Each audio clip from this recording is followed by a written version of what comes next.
We're spending about 30 minutes with a Hyundai Santa Cruz, so I grabbed my camera and we're gonna do an exterior and interior details and walk around tour of this sort of truck that's not actually a truck. Hyundai calls it a sports adventure vehicle.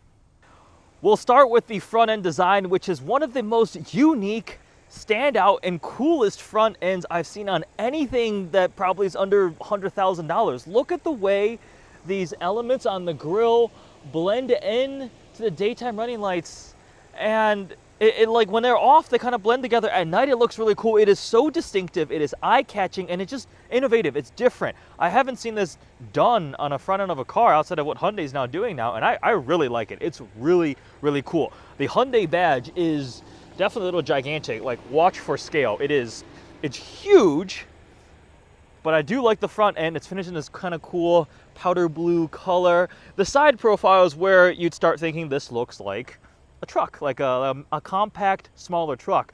Smaller than like even a Ford Ranger or a Toyota Tacoma, but then it's not really a truck. You can see I'm struggling because it's a crossover. It's a truck that merged with a crossover, and Hyundai's specifically not really saying this is a full-out truck, but it has a pretty good towing capacity. I believe it's 5,000 pounds for the all-wheel drive 2.5 liter that we have right here.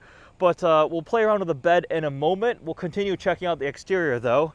These really cool design wheels and this like body cladding. There's a little Easter egg, I think. There's a little like outline of a Santa Cruz right there. Yeah, so 4-door, full-size cabin. Got a bench seat in the back right here. We'll check out the interior in a moment. It's got pretty good ride height too. Running back is where I guess you could call it a pickup bed. Look at these taillights too. You've got like a T shape. Santa Cruz is stamped into the actual tailgate. We've got the steps here on the bumper to help you get in. So that's definitely nice. This one, H-Track 2.5T. So this is pretty much the top tier version, I believe. The window sticker isn't in this car. It was provided digitally. I don't have it right at the second. But, so we've got this bed cover built in. It's got this little handle that unlocks it. And then you can lock it again and see wherever you want it. It doesn't go back anymore. So that's pretty cool. And inside, let's actually just open this up. There is a lot. Let's see. Open. Storage underneath here. Believe that has drain plugs too, so if you want to fill it with ice or something like that to hold drinks. So underneath the load floor we've got practicality there. I think these also more storage, which this just comes completely off. It's just a little cover. Slide that back in and you turn these and it locks. Have another one on that side. This is attached so it doesn't fly away. We got like tie downs here. These should also move along the rails. I mean, this is just immense practicality and innovation.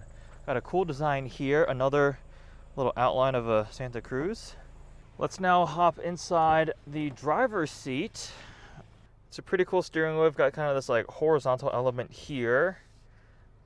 Paddle shifters, buttons for controlling your center digital display, which has tachometer, speedometer, and pulls up things like your trip information, navigation, all-wheel drive. It does have some driver assistance features, and just like some of the Kias we were driving, the blind view monitor. So when you use a left turn signal, it pulls up the live camera feed there, and it does the right turn signal, also the right side. That's really handy. That's in your actual center dash, and it also has blind spot warning in the mirror itself. Otherwise, like, parts of this truck, some parts are like very nice. This is a top tier trim, so it's got, I mean, we've got heated and cooled front seats along with a heated steering wheel, but then some other stuff is a little more basic. Like this panel here feels very simple. That's plastic. This is cloth. That's a really cool use of material. This is actually like textured cloth, some more high gloss black plastic there, high gloss black plastic around the window controls. Center console is very spacious. We've got wireless charging pad down there. I could put a phone there. Wireless charging for the phone. You see the little cheat logo lights up there for wireless charging.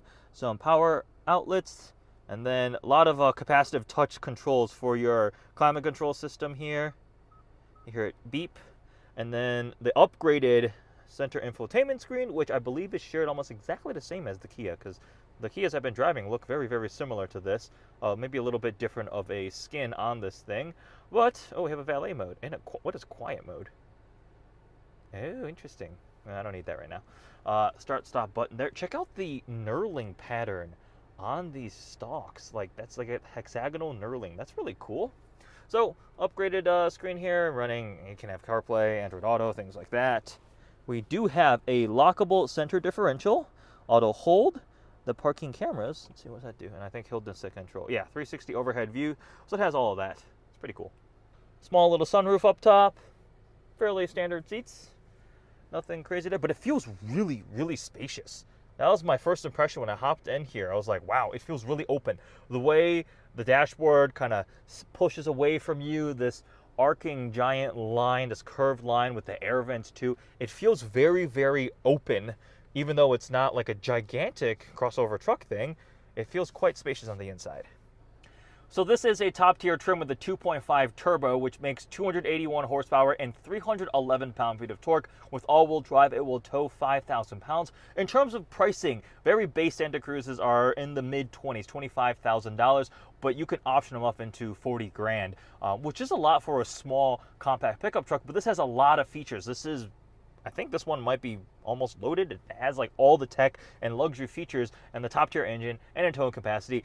It's interesting because on the road driving, it feels normal, like a crossover. A lot of times when you drive a truck, there's a lot of compromises because it has to be so sturdy and rugged and so forth.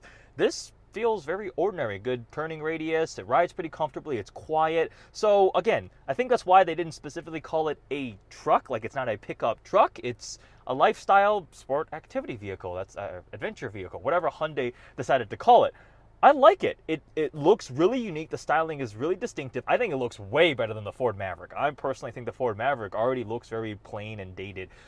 This is sharp, it's innovative, it's unique, and it's eye-catching, and it looks premium. So, Santa Cruz, first impressions are quite good.